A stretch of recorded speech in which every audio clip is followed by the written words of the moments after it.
같이 합독하도록 하시겠습니다. 형제들아 내가 사람의 예대로 말하느니 사람의 언약이라도 정한 후에는 불쾌하거나 좋아하거나 하지 못하느니라. 아멘. 여러분, 약속이라는 것이 있습니다. 내가 약속을 지킨다는 것은 뭐를 뜻하냐면은 내일의 꿈을 지키는 걸 말합니다. 가령 내가 저 사람하고 어떤 약속을 했다고 쳐보십시오. 그러면 그 사람이 저한테 이렇게 약속을 해줍니다. 그거 내가 내일까지 해드리겠습니다. 만약에 이렇게 약속을 했다고 쳐보십시오. 근데 그 사람이 제가 내일까지 이거를 해드릴 테니까 당신은 이것을 해야 합니다. 그러면은 저는 그것을 하는 약속을 지키는 것이고 그 지킴으로 인해서 그 사람은 나한테 해준다는 약속을 해주는 거 아닙니까? 그렇기 때문에 내일에 내가 가지고 있는 꿈을 이루는 것, 지키는 것, 이것을 약속이라고도 말할 수 있습니다. 한마디로 얘기해서 우리가 바라는 소원이 있다면 그것을 이루고 지키는 것이 약속이라는 거죠. 그 약속의 가치입니다. 제가 왜 약속을 했냐면은 오늘 말씀을 보면은 약속과 율법에 대한 말씀입니다. 하나님께서는 내가 너희 하나님이 될 것인지 너는 이렇게 하라. 우리에게 율법을 주셨거든요. 그런데 율법은 두 가지라고 말씀드렸습니다. 첫째는 하나님이 우리에게 주신 율법이 있고 또 하나는 사람이 하나님 말씀을 가지고 만든 율법이 있습니다. 그런데 하나님이 주시는 말씀인 율법은 우리에게 꿈을 이루고 꿈을 지켜주지만 사람이 만든 율법은 우리에게 꿈을 주는 것이 아니라 우리를 속박시킵니다. 주일날 이렇게 하면 안 돼. 술 먹으면 안 돼. 무조건 이렇게 해야 돼. 저렇게 해야 돼. 상당수가 그 부분은 상당수가 인간이 만든 거죠. 우리가 오래전에 성경 공부하셨던 분들을 기억하는지 모르겠습니다. 헬라어로 전문적인 용어로 아디아포라라고 하는데 담배라는 것은 콜럼부스가 있을 때 만들어진 겁니다. 그러니까 그 이전에 담배는 없었어요. 그런데 그리스도인들이 뭐라고 얘기합니까? 담배 피면 안 됩니다. 하나님께서 기뻐하지 않습니다. 하나님이 우리의 중심 속에 있는데 담배를 펴갖고 우리 중심에 계시는 성령이 얼마나 답답합니까? 그렇게 하는 사람들도 있습니다. 여러분, 이거 죽으면 이거 다 흘러 들어가는 거 아무것도 아니거든요. 하나님이 우리 중심에 있다는 것은 우리의 위장, 심장이 있는 내장 안에 있다는 것이 아니라 우리 마음속에 계시다는 거예요. 근데도 불구하고 그렇게 해석하는 분들이 있습니다. 그런 건 다 인간이 만든 율법입니다. 그렇기 때문에 우리가 지켜야 될 것은 하나님의 약속인 율법입니다. 내가 너희에게 이렇게 약속을 해줄 것이니까 너희는 이것을 지켜야 돼. 그래서 오늘 본문 15절이 뭐라고 합니까? 형제들아 내가 사람의 예대로 말하노니 사람의 언약이라도 정한 후에는 아무도 패하거나 더하거나 하지 못하니라. 자, 사람들은 약속 속에서 삽니다. 지금 여러분들이 수요일날 이 자리에 왜 나오셨습니까? 약속 때문에 나오신 거예요. 우리 교회는 수요 예배는 몇 시에 있다. 이 약속 속에서 하는 거죠. 약속 가운데에서 사람도 만나고 약속 가운데에서 일도 진행을 합니다. 그래서 삶은 꼭 약속이라고 해도 과언은 아닙니다. 학생들이 아침에 일어나서 학교에 갑니다. 약속이죠. 몇 시까지 등교하라. 직장인들도 마찬가지입니다. 몇 시까지 와서 몇 시까지 일을 해라. 삶 자체가 약속이에요. 그러기에 사람들은 누구나 약속을 중요하게 생각합니다. 혹 가벼운 약속처럼 보여도 사람은 대부분 약속을 존중하고 지키려고 합니다.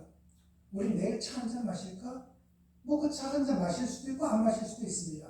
이건 가벼운 약속이 될 수도 있습니다. 그런데도 지키려고 합니다. 그러게 약속을 가볍게 여기거나 지키지 않는 사람은 어떻게 될까요?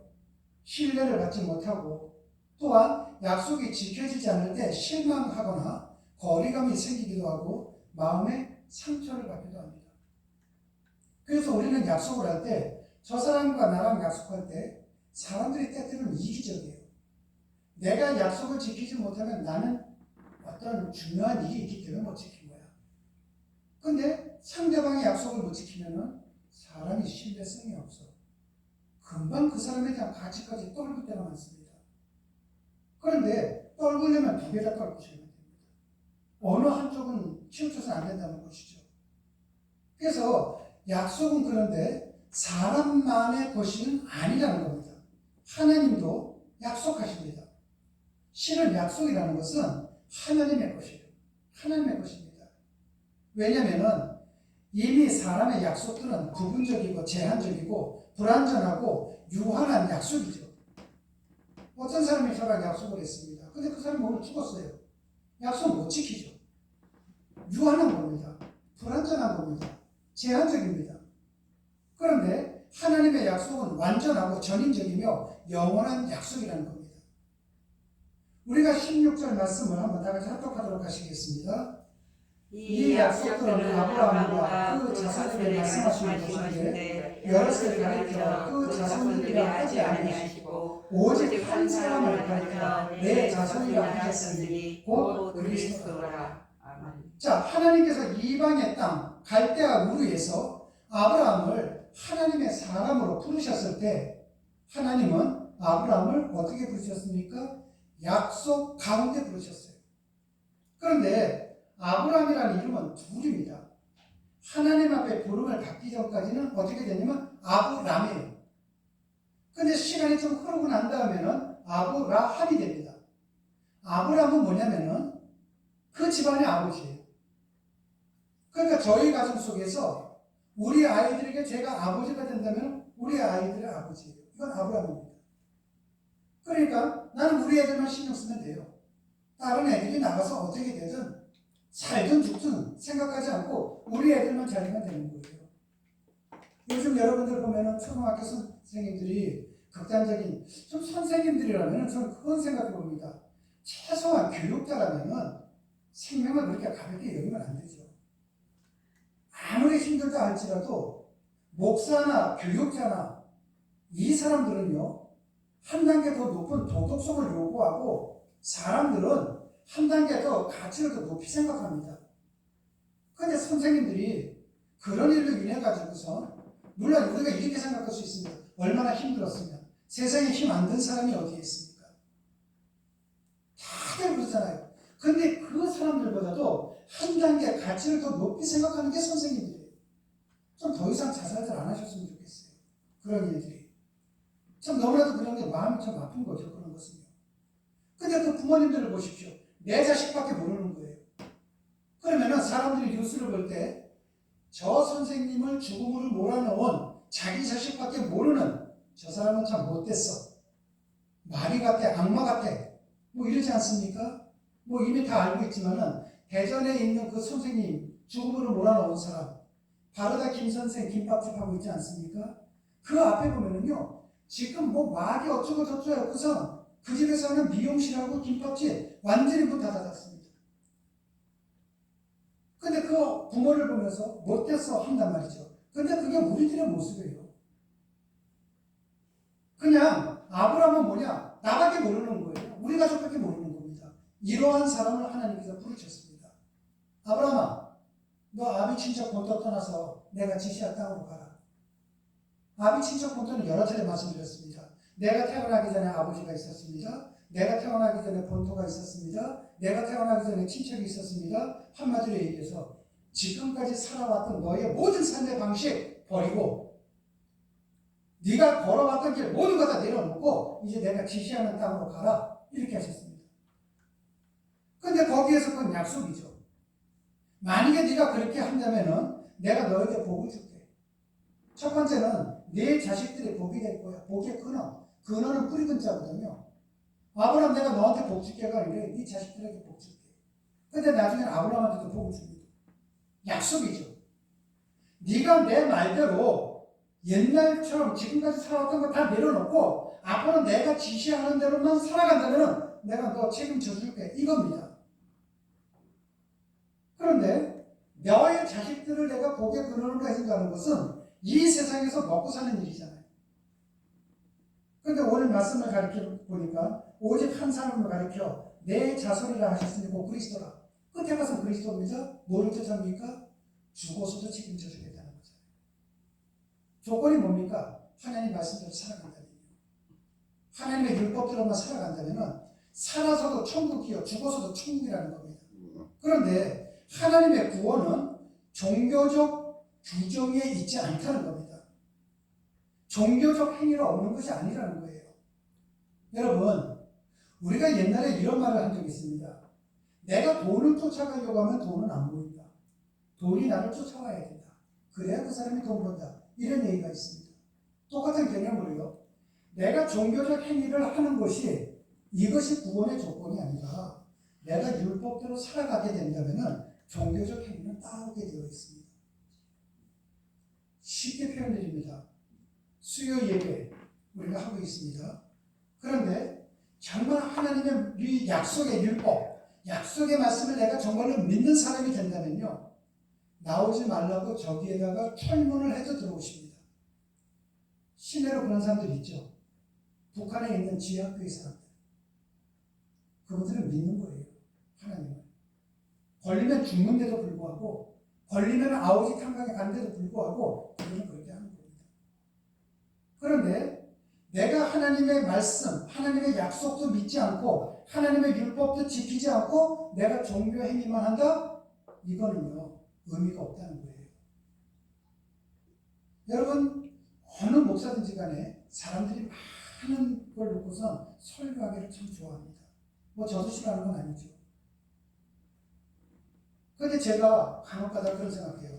난 참 사랑방 목회를 하고 싶다. 이런 얘기를 좀 제가 종종 하는 편입니다. 사람 속에 하나님의 말씀을 듣고 싶은 거예요. 그 사람이 몇 사람이든 사람 속에. 제가 오늘도 사실은 제가 그렇게 했습니다. 이렇게 한 설교를 2장을 준비를 했어요. 이 소개도 있고 여기도 있고요. 제가 왜 이렇게 했느냐?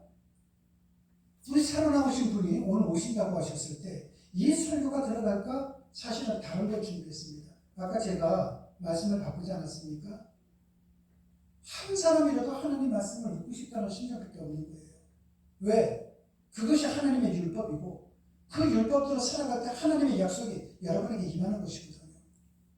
그런데 여러분들은 다 들은 이야기이기 때문에, 들은 말씀이기 때문에 제가 2가지를 준비해서 순서껏 나가는 겁니다.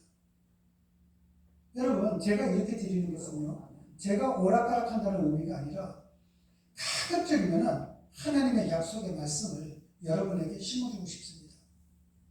그리고 여러분 모두 다는 내가 어떤 종교적 행위로 인해서 인정을, 사람들로부터, 환경으로부터 인정받는 것이 아니라 여러분들이 하나님의 약속의 말씀을 붙잡고 내가 율법대로 살아감으로 인해서 하나님의 약속의 말씀이 여러분의 삶 속에 임함으로 인하여 여러분들이 가지고 있는 꿈이 내일에 가서 이루어지기를 원하는 마음, 이거 하나 외에는 없다는 겁니다. 그러기 위해서는 어떻게 해야 합니까? 여러분 모두 다 믿는 겁니다. 하나님이 우리에게 주신 약속, 너희가 이렇게 살아간다면 나한테 내가 너에게 이렇게 해준다는 걸 믿는 거, 이거 한 가지밖에 없어요. 여러분 잘 살고 싶습니까? 건강하게 살고 싶습니까? 자녀들이 잘 되기를 원하십니까? 여러분의 미래가 소망이 넘치기를 원하십니까? 그렇다면 오직 한 분, 하나님만 바라보십시오. 오직 한 길, 하나님의 말씀하신 그 길을 걸어가십시오. 오직 한 그릇, 그 믿음의 그 물을 마심으로 인해, 그 생수를 마심으로 인해 살아서도 천국이요, 죽어서도 천국 되십시다. 살아서는 비정부에서 여러분 천을 만나시는 거고, 혹 세월이 흘러가서 우리 모두 다가 이 세상을 떠나게 된다면 우리 저 하늘나라에서도 비정부에 하나 만들어서 그때도 거기서 만나자는 것입니다. 한 사람도 예외 없이 여러분 모두 다가 하나님이 주신 약속, 그거를 믿고 율법의 길을 걸어가시는 여러분들이 되시기를 주님의 이름으로 축원합니다. 기도하시겠습니다. 하나님 아버지 감사합니다. 주님 안에서 우리에게 약속을 주시니 정말로 감사를 드립니다. 우리가 사는 동안 주님 안에서 허락하신 구원의 약속, 생명의 약속을 한순간도 잊지 않게 도와주시옵고 그 약속이 감사가 되고 소망이 되고 눈물이 되어 기꺼이 말씀에 대한 순종의 길을 걷는 우리가 될 수 있도록 복을 내려 주시옵소서. 나약한 인생들입니다. 성령님으로 권고해 주시옵소서. 주님 고맙습니다. 예수님 이름으로 기도드렸습니다. 아멘.